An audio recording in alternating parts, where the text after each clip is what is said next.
Star Wars 7x7 episode 1923. Today, we're continuing the Hope series, this time looking at Revenge of the Sith, which actually takes Hope in an entirely different direction. In fact, it weaponizes Hope. Punch it!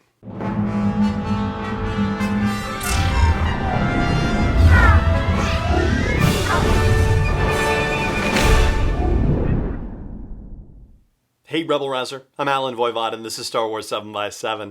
Thank you so much for joining me for this episode where, yes, we are wrapping up our series of looks at the Prequel Trilogy and the expressions of hope therein. Today, of course, is Revenge of the Sith, which by one turn actually features the darkest situations, and so therefore the least hopeful ones, but also actually provides the spark that will grow into the kind of hope for a new and better galaxy in the original trilogy.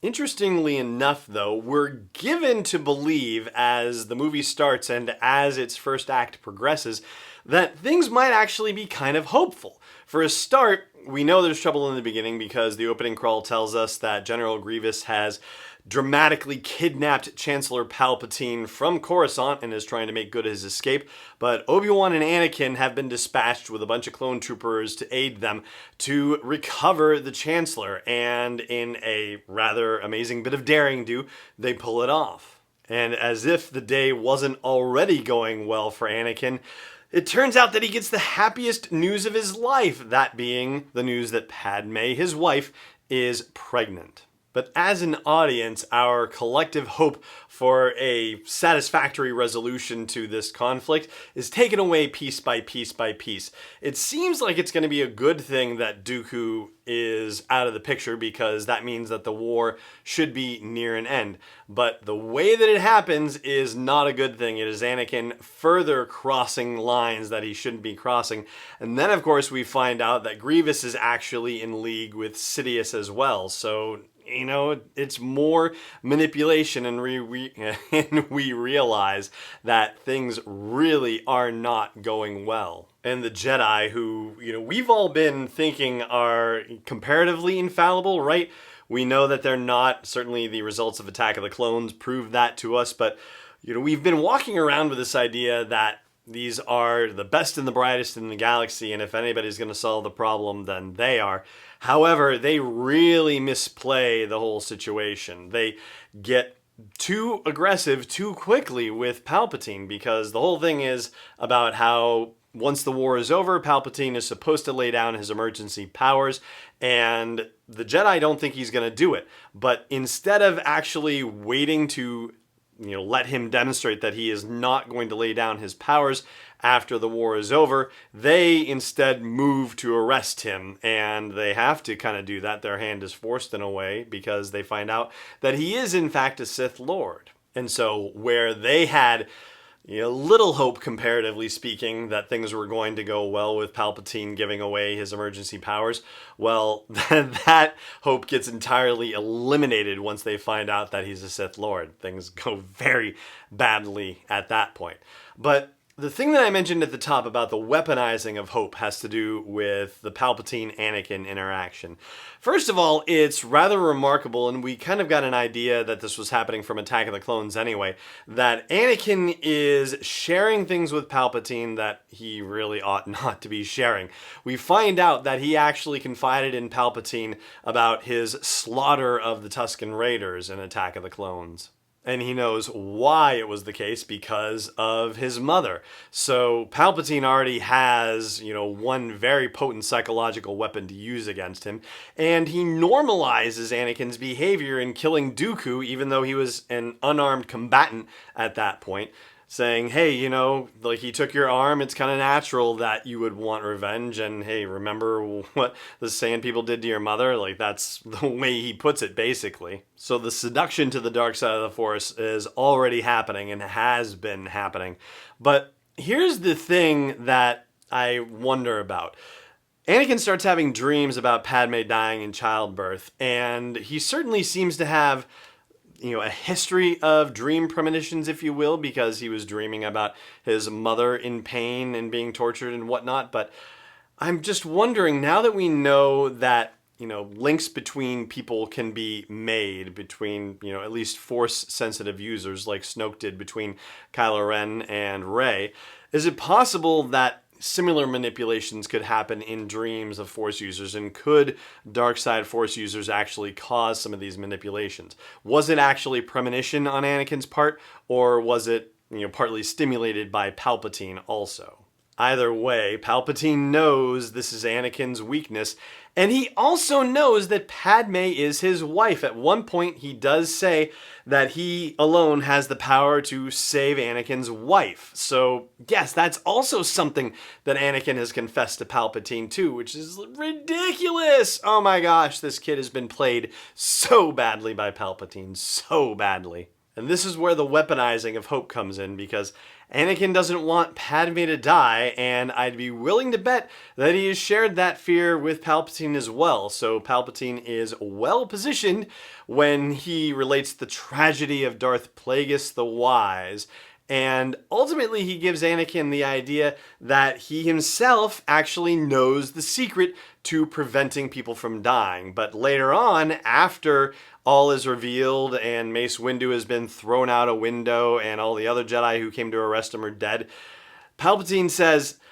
go kill everybody in the Jedi Temple, and then you will have the power that you need to be able to protect Padme if something bad happens to her. And he implies that he doesn't necessarily know the answer. He actually says, together we can find the answer to prevent anyone from dying. So he goes back on his word, that evil so-and-so. And Mace Windu, unfortunately, shares his own bit of guilt in this situation, because if he hadn't decided that Palpatine had to die, then he probably wouldn't have been attacked by Anakin, and maybe the result would have been different, because that's where the weaponizing of hope really happened. It was the notion that if Mace Windu is going to kill Palpatine, then the knowledge of how to save her life is going to die with Palpatine, just to avoid the confusing pronouns when I've got 3 male characters there. So anyway, yeah, it's going to die with Palpatine, that secret, and Anakin cannot let that happen.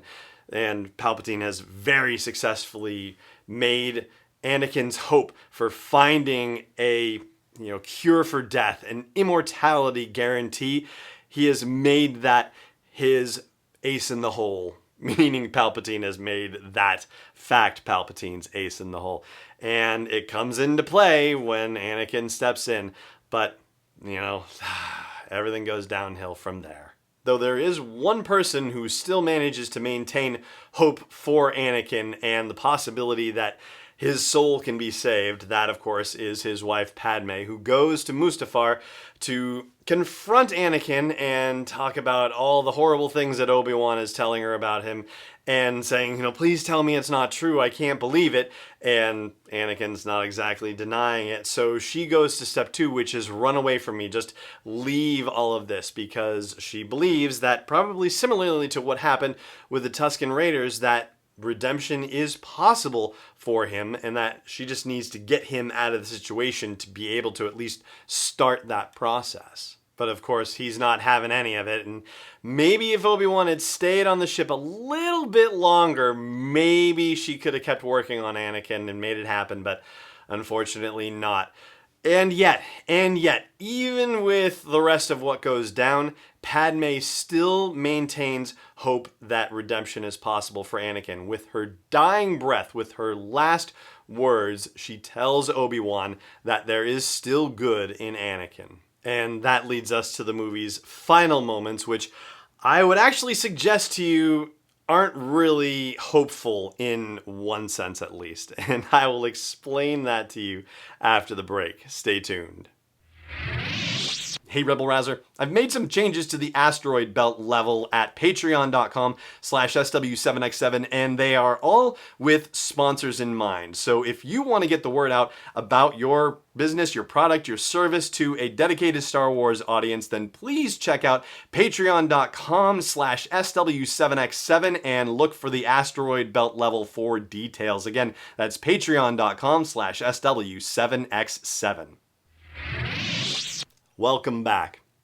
So the reason why I would like to suggest that the move to go into hiding and to split up Luke and Leia and give them to random people so that way they can't be found, I don't know if that's as much about hope as it is about desperation and survival.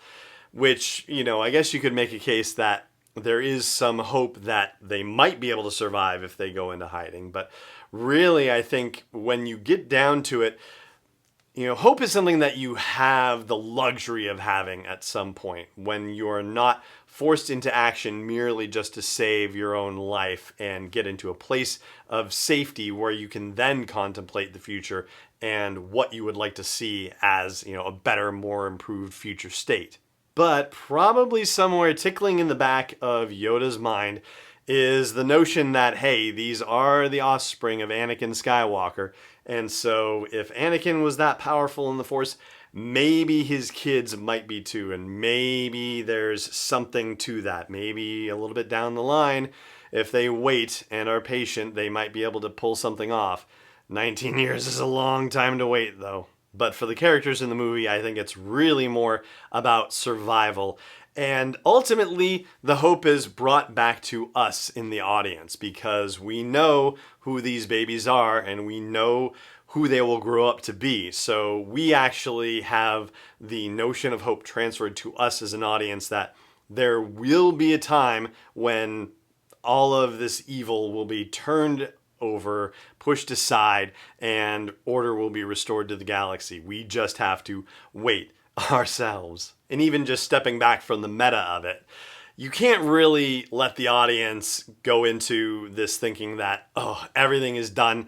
It all fell to pieces. And yes, I know the movies are meant to be watched in the 1 through 6 order. So technically speaking, they're not really leaving it that way because you're supposed to just jump right into episode 4 and pick things right up. But as a standalone movie, you can't just let everything be destroyed and then call it a day. No, you have to allow the audience to have that spark of hope rekindled with the babies and with the music that calls us back to the beginnings of A New Hope and Luke staring out at the binary sunset. This time we get Owen and Beru staring out at the binary sunset and Owen looking very much like a young Luke just with a better beard. Because, Luke didn't have a beard, at least not at that point, but certainly he was able to grow a pretty decent one after the fact. And that is going to do it for my look at hope as it is expressed in Revenge of the Sith, and that is going to do it for this episode of the show as well.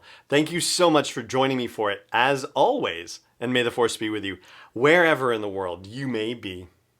This podcast is not endorsed or sponsored yet by Lucasfilm Limited, Disney, or 20th Century Fox. It is intended for entertainment and information purposes only. Star Wars, the Star Wars logo, all names and pictures of Star Wars characters, vehicles, and any other related Star Wars items are registered trademarks and/or copyrights of Lucasfilm Limited or their respective trademark and copyright holders. May the Force be with them. All original content is copyright 2019 by Star Wars 7x7. We hope you love it.